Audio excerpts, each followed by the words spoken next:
Like all of you, everyone in this theater has just finished watching all 4 hours of the film Leaving Neverland.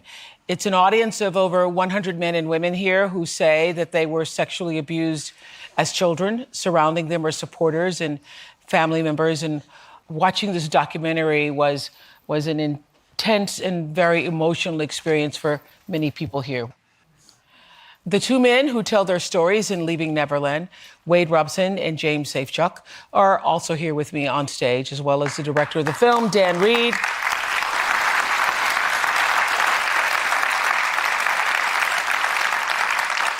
And so here's the reason why I'm here.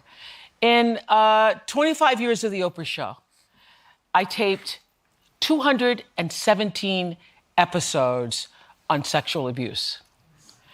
I tried and tried and tried to get the message across to people that sexual abuse was not just abuse, it was also sexual seduction. So after I saw Leaving Neverland for the first time, I called up Dan Reed, I didn't know Dan Reed, and told him, Dan, I said, you were able to illustrate in these 4 hours what I tried to explain in 217. And I know people all over the world are going to be in an uproar and debating whether or not Michael Jackson did these things or not, whether these two men are lying or not lying. But for me, this moment transcends Michael Jackson. It is much bigger than any one person. This is a moment in time that allows us to see this societal corruption. It's like a scourge on humanity. And it's happening right now. It's happening in families. We know it's happening in churches and in schools and sports teams everywhere. So if it gets you, our audience, to see how it happens, then some good would have come of it. Child sexual abuse, even the word abuse, lacks accuracy. I've been saying this for years and years and years, that it's confusing, the word abuse, when you say sexual abuse, because as you just saw in Leaving Neverland, that as young boys, these two men did not feel abuse until much later on in life. And when you are a child, this is a message I want every parent to hear, you don't have the language to explain what is happening to you because you've been seduced and entrapped. So when you testified at 11 years old, were you thinking about it as abuse then? Did you know you were being abused and you were just defending Michael? When did you start to know that it was abuse? Yeah, at that point, when the abuse started, and when I was 11, even when I was 22, and later, I had no understanding that what Michael did to me sexually was abuse. I had no concept of it being that. From night one of the abuse, of the sexual stuff that Michael did to me, he told me that it was love. He told me that he loved me and that God brought us together. And I was this little boy from the other side of the world in Australia, and Michael was God to me.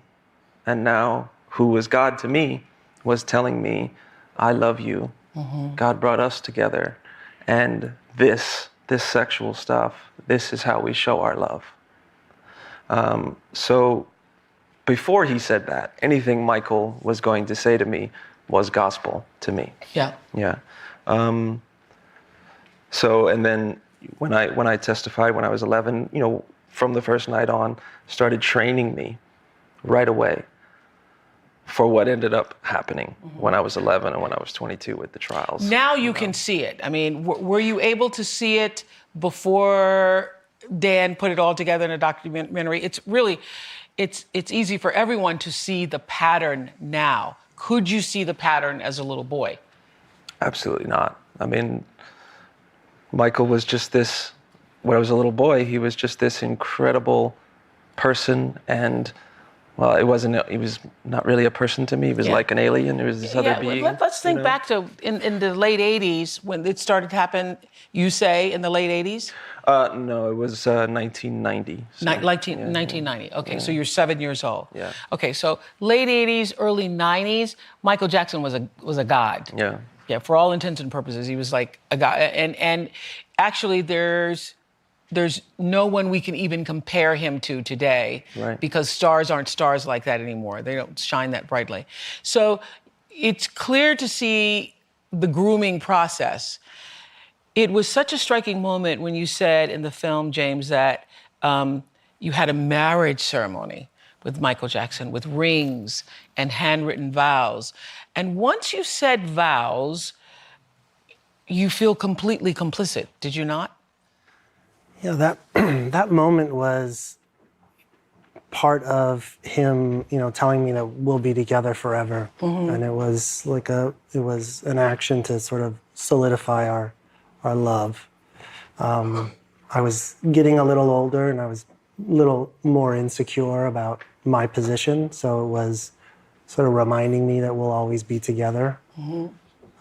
So that's. But I asked the question because I think so many parents.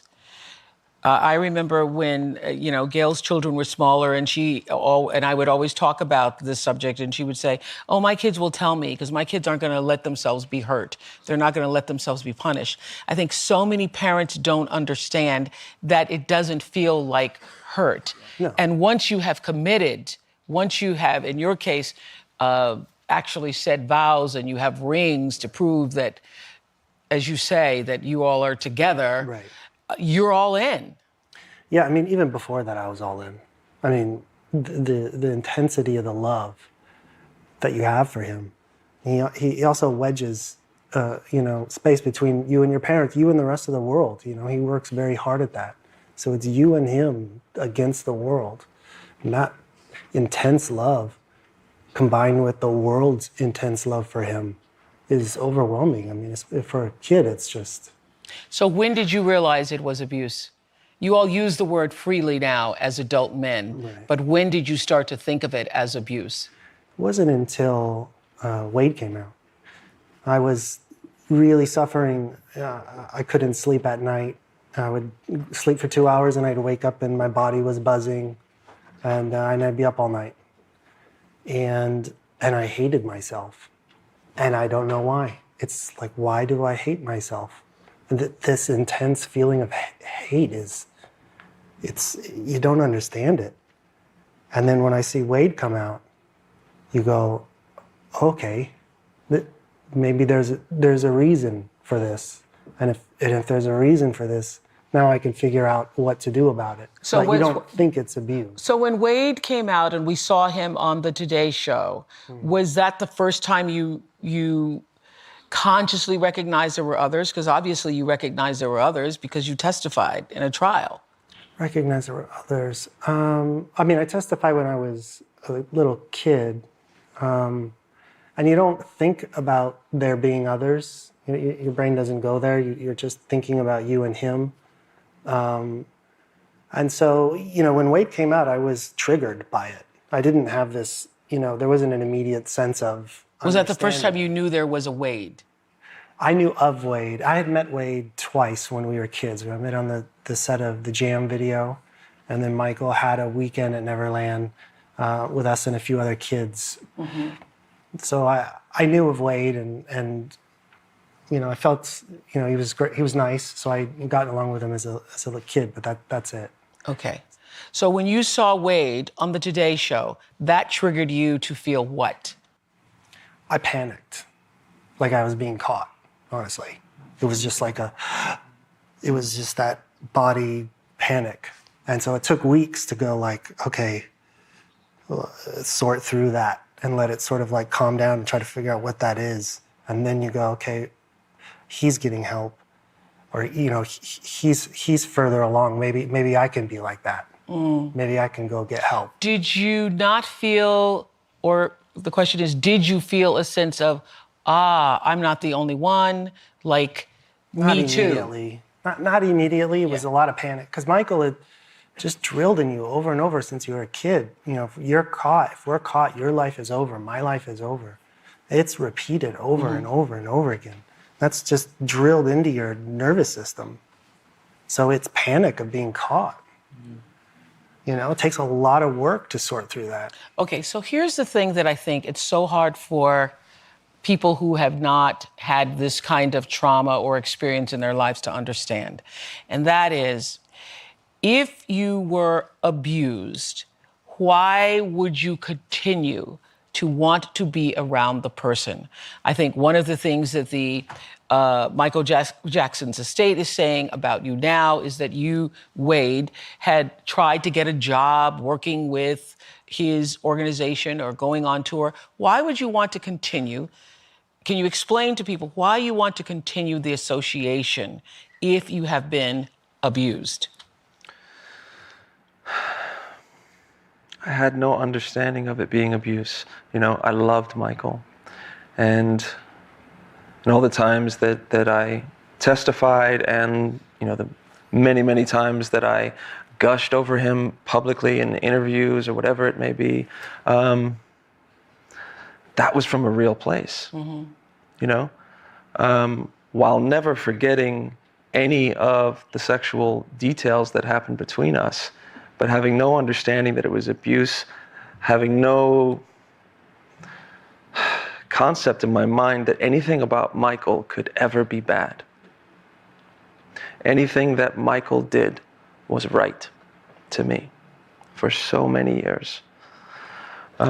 So even when you're on the witness stand and you were up there for hours, and it is grueling to be on trial for anything, even when you're on the witness stand defending him, you still did not think he was doing anything bad, or were you defending him because of your love for him? That's what I'm trying to understand.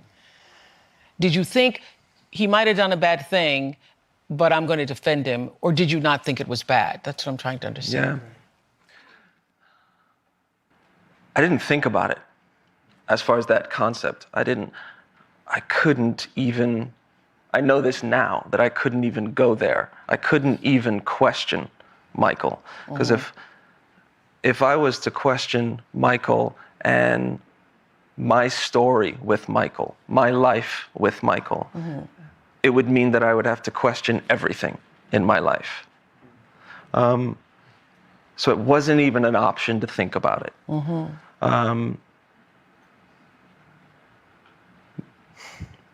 Michael was good. That was all that existed in my mind. Michael never. In your mind, you were there to protect him and to save him. That was a huge part of it. Yeah. You know, he started that training of me, you know, right away. It was, if anybody ever finds out what we're doing, you know, we'll both go to jail for the rest of our lives. So I was terrified as well, for myself as well, but also terrified for him. I loved him and I wanted to protect him.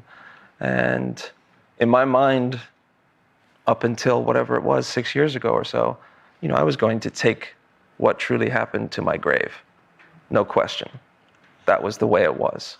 So I assumed, I don't know if you all did too, but I assumed that the reason you all were able to now speak the way you do is because you both had sons.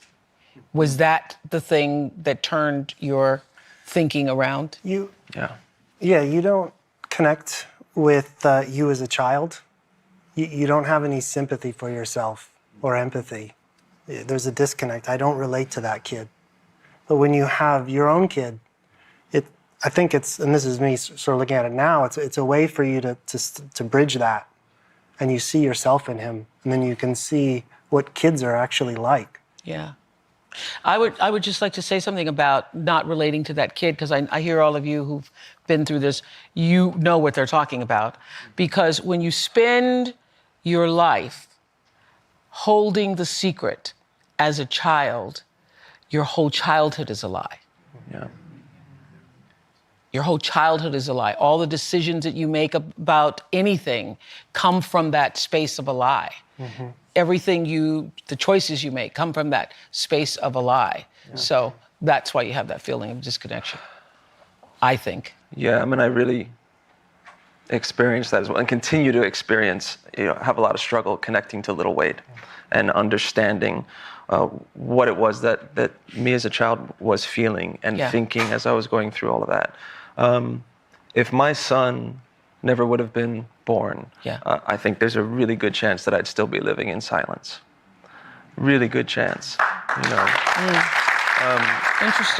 Interesting. I think it wasn't until I gained the perspective of being a father and finally having, because I was so cut off, I didn't know that I was at the time, but what I know now, because I was so cut off from Little Wade, that once my son was born, and oh my God, this is what a child looks like. This is how a child thinks. This is how a child behaves.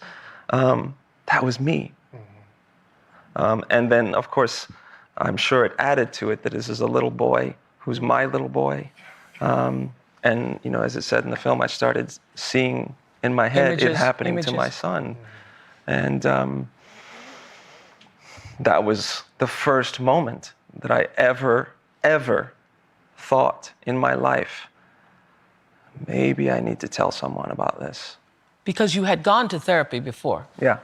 But you were also lying to the therapist. Yeah. How does that work? You were lying to the therapist because you were determined that you're going to protect.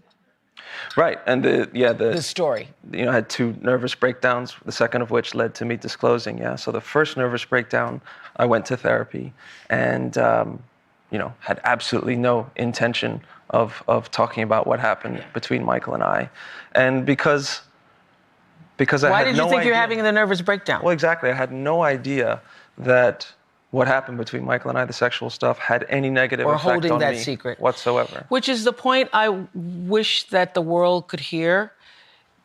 And that is, so many people put the emphasis on, was there sexual penetration or was there not? All these shows I did, they were like, well, was there penetration or not? You go to court, was there penetration or not?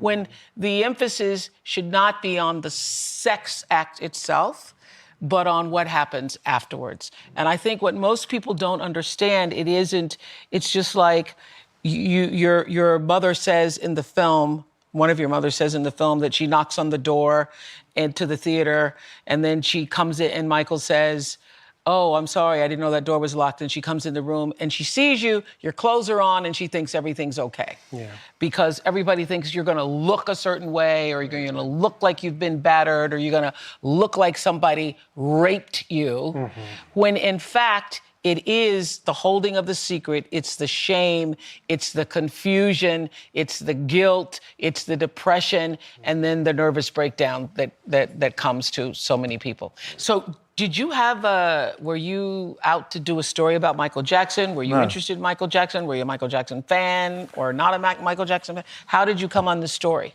I had no prior interest in Jackson at all. And, to cut a long story short, I basically stumbled across a reference to the litigation that these guys were carrying out against the Michael Jackson estate at the time. And I decided to approach them. And I thought, here's 2 guys I've never heard of, making these claims, and I thought that was interesting. And so I began to try and get to meet them, and cut a long story short, I ended up doing this very, very long 3-day interview with Wade and then a 2-day interview with James. And I realized that these men had an extraordinary story to tell, not so much even about Michael Jackson, but about what grooming child sexual abuse looks like. And that's so important.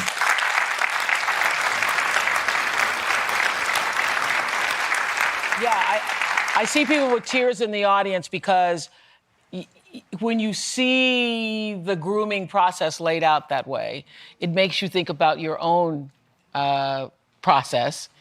And I think for a lot of people, I was saying this to my producer the other day, that I was doing a show, and I was 42 years old, actually, and I was doing a show with men who had molested their children and stepchildren.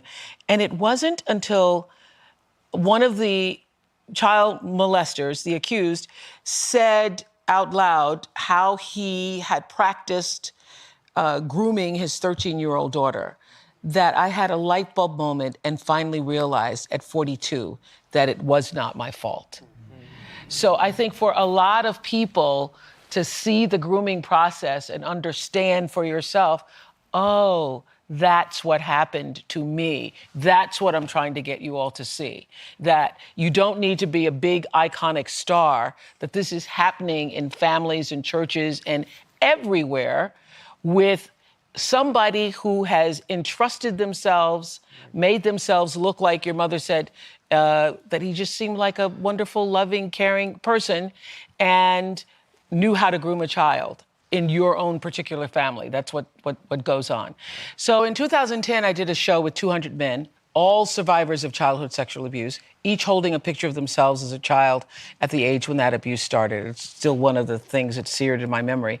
And on that show, I talked to Dr. Howard Fratkin, who is an expert in this field and has counseled over 1,000 male victims, over 1,000, and is the author of Joining Forces, Empowering Male Survivors to Thrive. And Dr. Fratkin is here with us. Dr. Fratkin, stand up, will you please?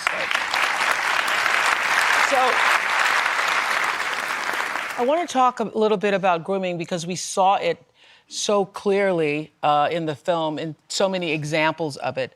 What are the classic signs of grooming? I was saying, you know, everybody who is entrapped, is seduced, has been groomed. And the whole thing about grooming, it's just like if you fall in love with somebody and they start doing romantic things for you.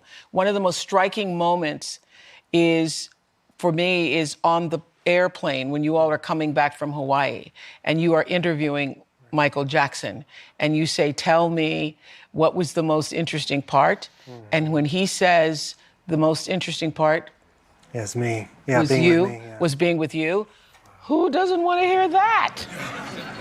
My heart melted a little bit because when somebody says, oh, what did you like the most about this? And they say, what I liked the most about this experience was just being with you. And I'm not just saying that because you're here, just because you are the best. I mean, that's how it starts. Right. Right. So grooming starts first with the perpetrator convinces the person that they're safe. And in your cases, and in many cases, they convince the whole family that you're safe with me. I have your best interest at heart. I just want to help you guys succeed and be happy and all that stuff. And then they teach you to be special. And you illustrated special. that many, many times, how important that is, that you're special. You're the only one. I bought Neverland for you. I mean, what better playground to be on? And then it's that gradual introduction. That's what part of grooming is the way touch is introduced in a very gradual way. So first it's just roughhousing. Yep. And then it's like, okay, I'm just gonna touch your leg. And then it's like, well, now I'm gonna put my hand over your genitals. I think one of the interesting things about Michael and his particular situation is that the grooming had started long before we ever met him. You know, because he was who he was. He was such a massive figure and represented himself as such an angel. And, you know, I didn't have a childhood, and I love children so much. That's why I love being around children. I want to help other children have a childhood. So long before ever meeting him the first time, so much had been set up already that I was, and I think my mother, my whole family was already surrendered before we met him, you know. Well, in the documentary, Wade's mother says that Michael asked her if she would leave Wade with her for an entire year. She says that he said to her, I always get what I want. And the documentary shows that he later went back and started sending faxes to your mother, calling your mother, as your grandmother said, which we loved her in the film, thank you. Every time grandma came out, we go, oh, we're gonna hear it now. Oh boy, that she was also, in your grandmother's words, she was also groomed because Michael was calling her and telling her and befriending her in a way that made her feel special. Yeah, he spent a lot of time developing a special relationship with my mother, also with my sister. I think it was the same for the for same. you. Yeah, a lot of time with our parents. Yeah. Well, what is so interesting is your parents, the grooming process for your parents was fascinating because when you're someone at the level of Michael Jackson, you don't have to have the safe chucks come and pick you up. Right. You know, you can get there yourself. But the very idea that your family thought, we're gonna go and we're gonna put him in the car and we're gonna get him out of there and we're the ones that's all part of it, That's all a yeah. part of it. Like Michael Jackson needs you to drive him around. I didn't think of that. Yeah, right. But yeah. I had similar experiences, and there was this feeling of, he would make me feel, and I think us feel, my mother feel, that we also were saving him. Yeah. You know, giving him a life Yeah. that was outside of his lonely existence. Right. That with us he could be more normal. Well- So that was such an, like, wow, we can save you, we can help you. Well, one of the most, I thought, when you say in the film, the night you wake up and he is crying in the room, he is crying in the room. Yeah, because we were supposed to leave Neverland the next day, and I woke up and I hear this sobbing, and the room is dark, and I couldn't tell where it was coming from at first, and then I realized I see this figure over in the corner, and Michael is huddled in the corner against the wall, just sobbing, and one of the things that speaks to my state of mind at that point, I was 7, and I just met him. I started becoming afraid that he was going to turn into the werewolf from Thriller. You know what I mean? Like that's where I was. Yeah. Because that was the Michael I knew, and now I was in his house, in his bedroom, in And his he's bed. in the room crying. Yeah. He would do that a lot, cry. Yeah. Like he would put on this, what now I see as an act, but that he just felt too much, and he would cry. And he would cry for you, or he'd cry because he's so lonely. And that made you feel even more special. Yeah, and you want to be there for him. And you want to be there for Right. him. Yeah. You know, what's so interesting to me is actor Anthony Edwards works with an organization called 1 in 6. That number, 1 in 6, represents that 1 in 6 men are sexually molested as a child. That's the statistic in our country. It's probably higher. So in 2017, Anthony published an online article called Yes, Mom, There Is Something Wrong, detailing his personal story of being a survivor of child sexual abuse. Your mother asked you and asked you and asked you and asked you, Anthony, and you also lied. Why? Because what you guys so beautifully represented here is that thing that happens to a young psyche who has allowed a person to become their everything. That person is your whole life.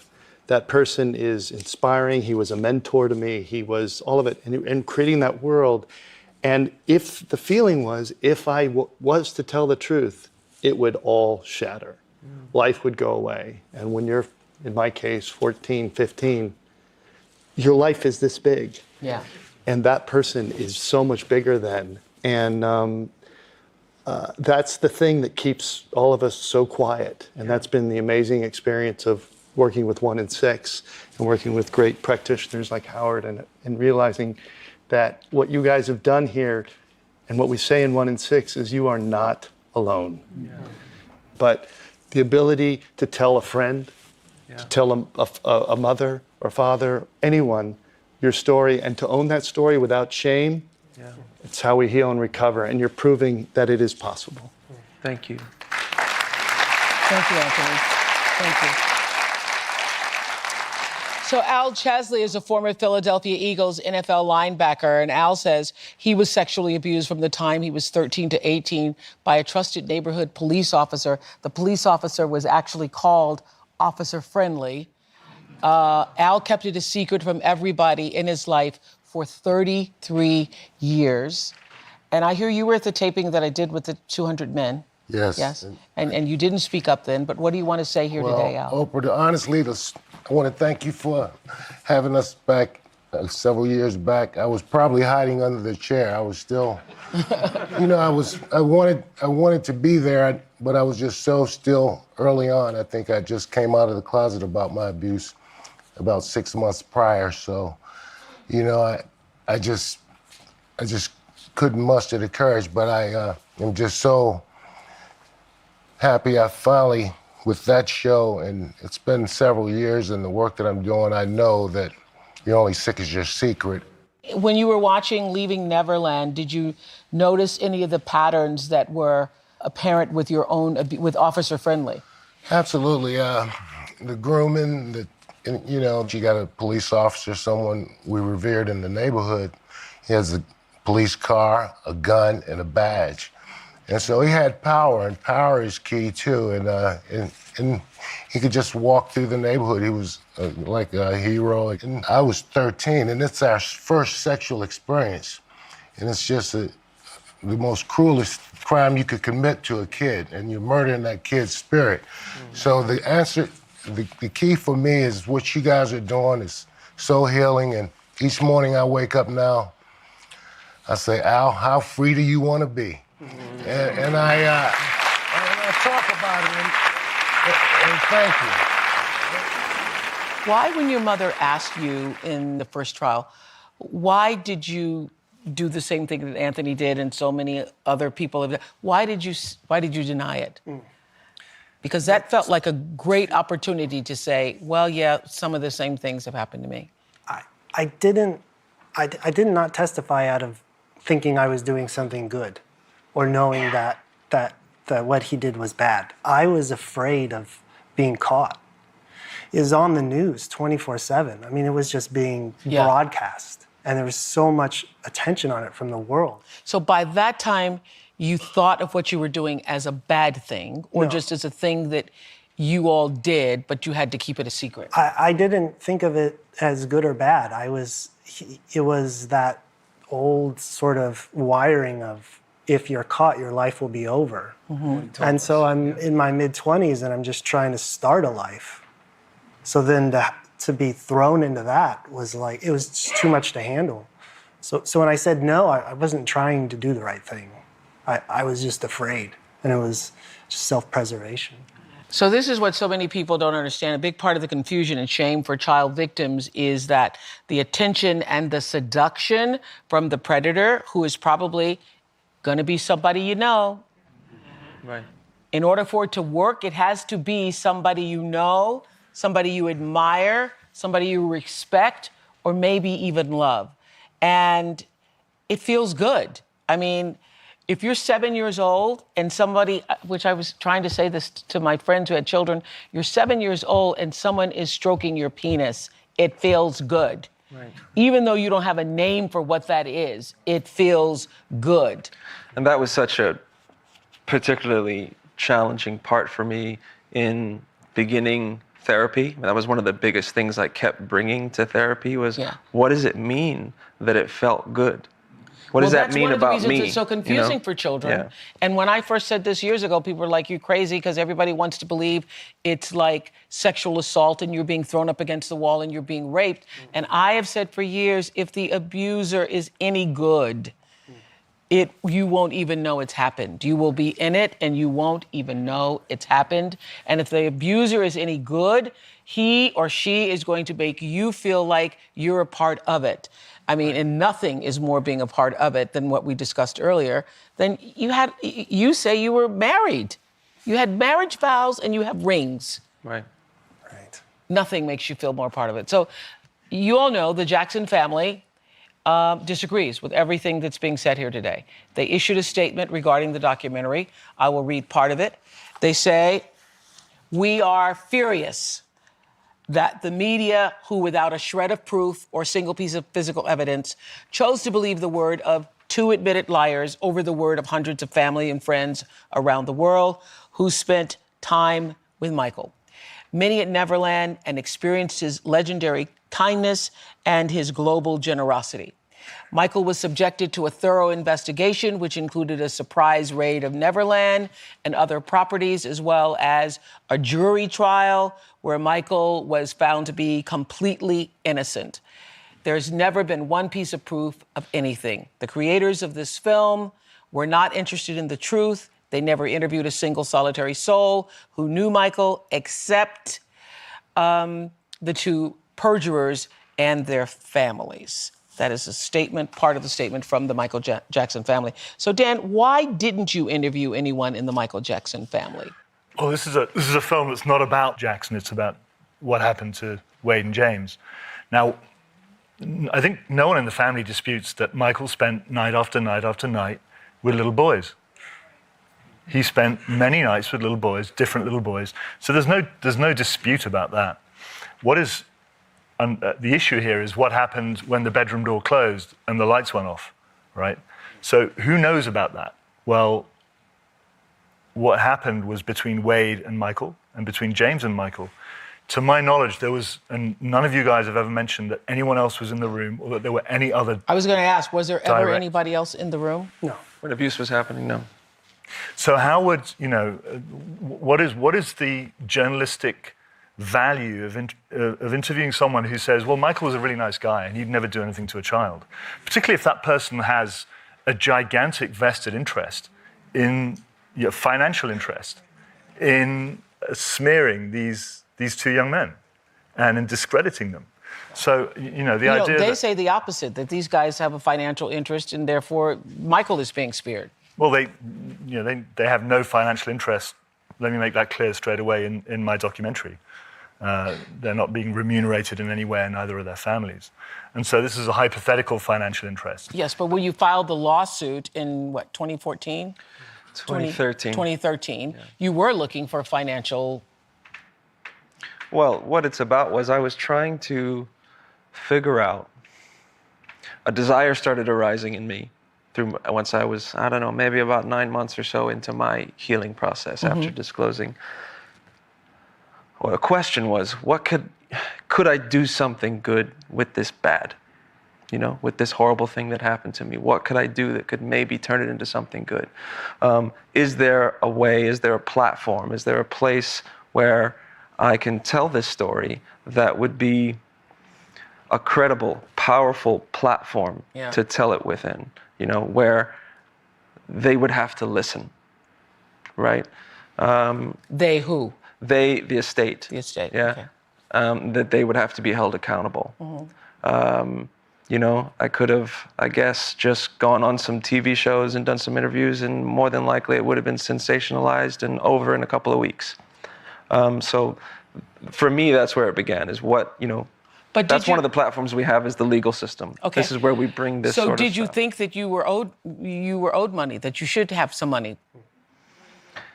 It wasn't a thought of mine. It isn't a thought of mine. It's just that's the system, the legal system is the place where, in what other scenario was the estate, was Michael's companies going to have to listen, going to have to sit there? And also a big piece for me was Michael trained me and forced me to tell the lie for so many years, and particularly on the stand. And those were really traumatizing experiences for me that had a huge impact on the rest of my life. So the feeling was, I want an opportunity to reprocess that experience. I want to get on the stand again, because now I'm able to tell the truth. That's what you want.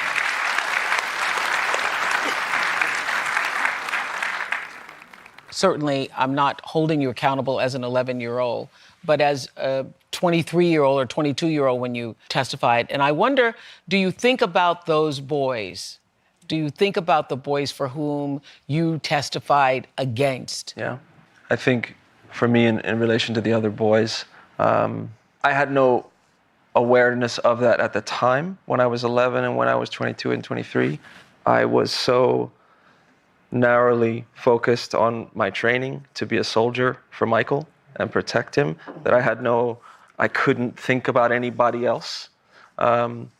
In hindsight now, and once I've began this healing process, man, I wish it could have been different. I wish that I could have been ready when I was 11. I wish that I could have been ready when I was 22 to give Jordan, to give Gavin Arvizo some validation and some sense of justice, and to be able to play a role in stopping Michael at that point from abusing however many other kids he abused after that. I wish that could have been the case, but it just couldn't have. I couldn't speak the truth until I did. I was saying earlier that you get robbed of your childhood when you're holding this secret and this lie. and that the main thing people don't understand is it seems that it affects everybody differently. Wade was talking about how he didn't know himself, hated himself. How could you, because your identity has been stripped and now you have this false identity?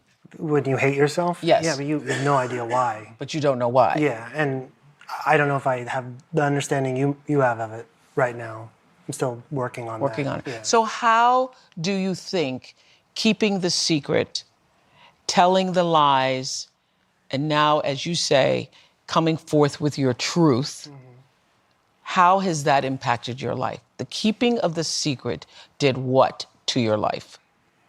I don't know if I could continue with the pain that I was in. It's no way to live.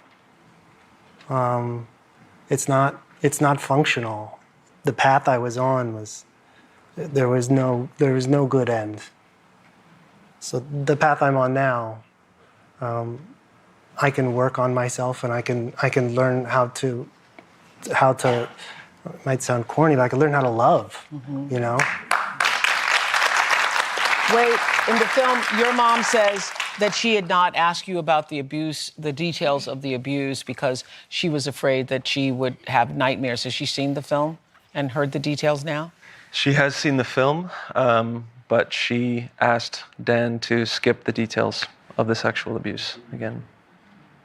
How do you feel about that? That's a tough one.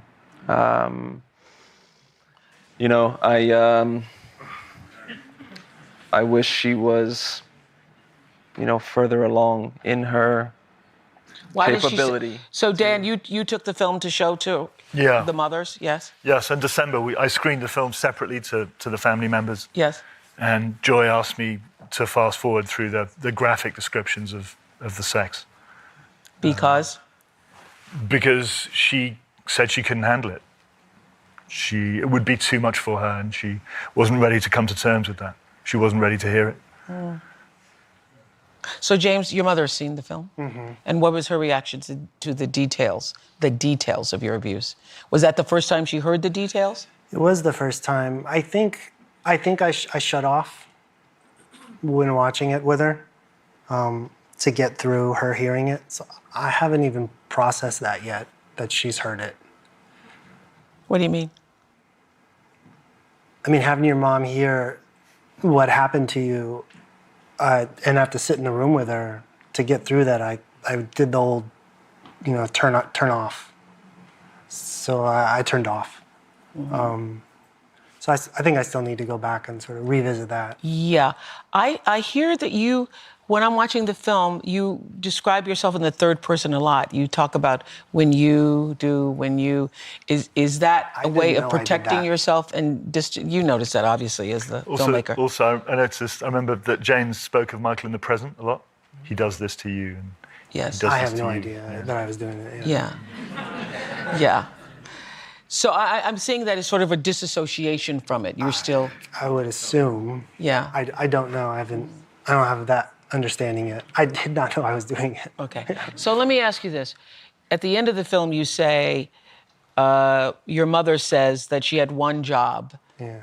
And that she effed it up. Right. And that as a result of her not protecting you, her life is a mess, your life is a mess. Do you still feel like your life is a mess? Huh.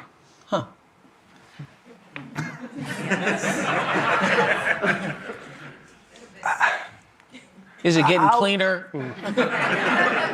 I'll be working on this for the rest of my life. Really? So the question is, have you forgiven your mother? You said, I'm working on it at the film. So when you all finished that one last year, so I'm wondering, have you gotten there yet? Have you forgiven your mother? No. Right now, I'm trying to learn how to communicate with my mom. And I'm also trying to get her to get help. Because if you don't help yourself, you can't help other people. Yeah. So she needs to work on her own issues so that she can understand what happened. Uh-huh. She still hasn't really gotten any. When you think about it, what do you actually think? When you hinted at it, I don't know what you left on the cutting room floor, but you knew we all know how big Michael Jackson was and still is, and your mother got caught up in that light. She got caught up in that thing. Do you blame her for getting caught up? Yeah, she came into therapy with me after we watched the movie. I try to have sympathy for her because she was groomed. Yeah, and I'm not letting her off the hook. But she was groomed, you know, and the world was groomed as well. You said something really great at the Sundance premiere when in the Q&A on stage. You said forgiveness is not a line that you cross; it's a road that you take. Yeah. Oh, good.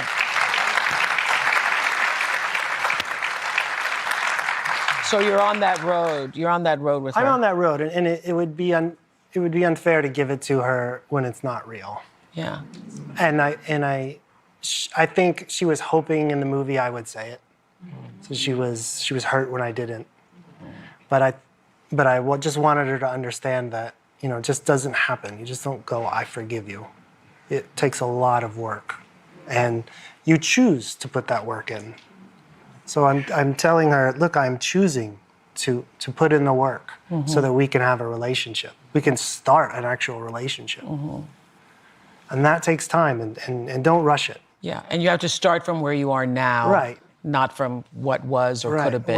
We're not building what was. That's gone. That's dead. Yeah. Right. One of the things that changed for me at some point in the last 6 years with my mother is at some point I realized that I was looking for her to say something that was going to make it all better, that was going to make it all go away, and was going to make me feel better. At some point, and I didn't know what that was, but I just kept waiting for it. And she was never saying it. She was never doing it. And once I realized that, and realized that there was never going to be that thing, there's nothing she could ever say that was going to make it all better and make it go away. Because she doesn't have that capability. Nobody has that capability outside of me to make it all better. You know? All better, I don't know about that, but to really heal. You know? So once I released that need from her, there was definitely a shift in our relationship that began, because I felt like it released her of some of that pressure, and it released me of needing something that she couldn't give me. So you don't have that for her anymore, that you need her to release you. No. Have you forgiven her? I'm also on the path. You're on the path. Yeah. Have you, here's a big question, have you forgiven Michael Jackson? Also on the path. You know, Go ahead. you know, it's strange, or not strange. Like I felt guilt this weekend for, like, I let him down. Like, it's still there. That shadow's still there. You let him down how? By speaking up? Yeah. It's still there. And it just creeps out, you know?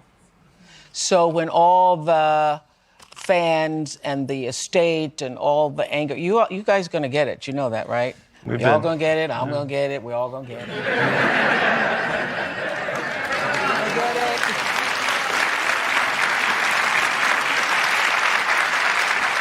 We're gonna get it. So, are you prepared for that?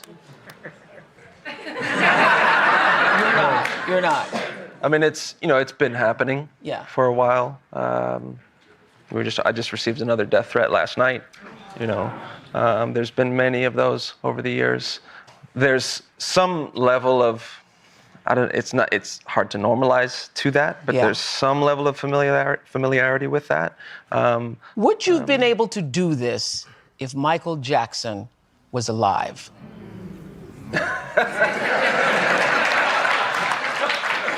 Let the church say amen. Okay. That was such a strong Would you have been able to do it? Would you have been able to do the film? Yeah, absolutely, yes. So the question is, have you forgiven yourself? No, I still struggle. Certainly not. If you certainly haven't forgiven yourself if just this weekend you were feeling bad. Right. Like you let Michael down. Right. Because you were going to come here. Right. Yeah. I have. You have forgiven yourself. I have forgiven myself. Yeah.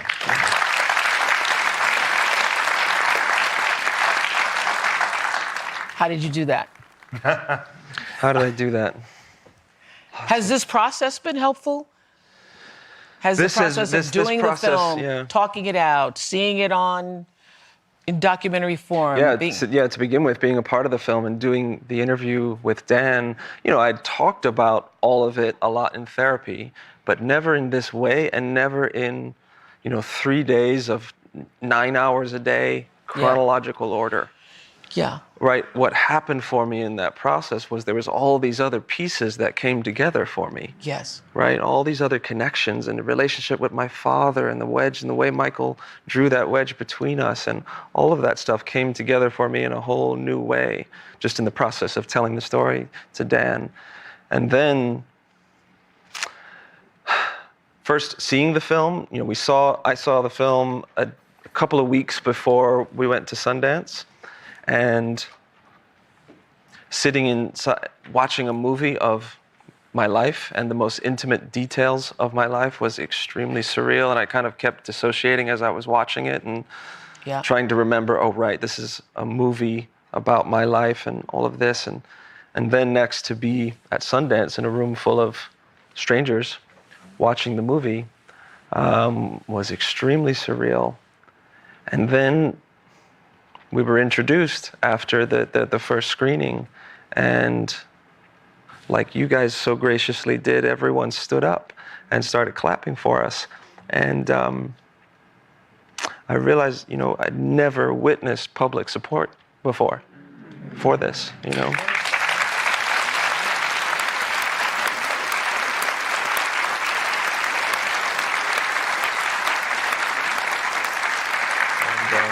So that's been an incredible feeling, unexpected. Yeah. Because it's not the way it's been. I didn't expect that, Yeah. You expect to I expected continue to be bashed and mowed over, and Yeah. Yeah. yeah. Doing the movie, I tried to set a healthy expectation, which was I was going to talk to other survivors. And that was my audience. Thinking you're going to change people's minds is, that's not a healthy way to go No. about it. You're just going to this is not going to go anywhere. So my focus was, I want to talk to other survivors. And honestly, this moment, like being with survivors, like this is why you do the movie. This moment is why, and this It is is for me the reason to tell the story, because the story is bigger than, as I said at the beginning, it's bigger than any one person. And don't let anybody in your world make it just about what Michael Jackson did or did not do. It's about this thing, this insidious pattern that's happening in our culture that we refuse to look at. I love this quote from Maureen Dowd. Maureen Dowd the other day did an article in the New York Times where she was talking about, she wrote a column for the New York Times and she asked the question about fame, and she said, celebrity supersedes criminality. No, but you love that line, you'll love this one. She said, how can you see clearly when you're looking into the sun? How can an icon be a con? So here's what's so astute about that line, I think. The reason the idea of Michael Jackson or any major person committing sexual abuse against children challenges so many people is because in every family, you have to face that some things are not the way they appear to be. And what people need to accept in their own families is that people can do good things, they can be loving and helpful, and also be an abuser and a person who does bad things. Both can be true. And we are experiencing this paradox as a reckoning in our country every day in the news, where both things can be true. Did you find that, Dan? Yeah, the opening minutes of the film are these two guys saying what a wonderful, warm, kind, loving, generous person Michael was, and that he sexually abused them, in Wade's case, for 7 years. And those two truths are both present in this story. And it's about being able to accommodate complicated truths. It's complicated, and that's why documentary exists, in my view, is to tell complicated stories. But I think once people understand that an abuser can be both your friend, your best friend, your mentor, and your idol and your lover. And that can happen while you're a child. And you never really disentangle those two things. You know? Yeah. And that's a painful thing to have to confront for most people. It seems like you're further along in the disentanglement. You are, Wade. Yes? Maybe so. Maybe Yeah. so. Is it Yeah. because you had more therapy, you thought about it more, what? And everybody's journey is completely individual, and everybody's timing is completely different. That's something I've really learned through this process. So there's no comparing, Yeah. anybody's journey. Life is not this or that. It's this, that, and the other at the same time. Yeah. All are true. Yes? I'm going to give you the final word. Oh, Lord. About where you are in the process. Oh, man. It's going to be a lifelong journey for me. And when this ends and the attention is no longer on the film, I still got to go on and deal with this. So this will be for the rest of my life, This moment will end. And I still have a lot of work to do. And I'm helping myself so that I can be better for my kids and my family. And that's the goal. That's the goal. Well, thank you all for being here. Thank you. I hope we can get beyond Michael Jackson, the icon, stop staring into the sun, and do what is necessary to heal our children and heal ourselves. I realize so many victims feel that speaking up betrays the perpetrator, it betrays the family. But what we've learned from watching you two is that it's the ultimate betrayal of yourself. It's the ultimate betrayal of yourself. And so when you don't speak up, silence allows more victims to occur. So thank you all for being here and being a part of this. Thank you.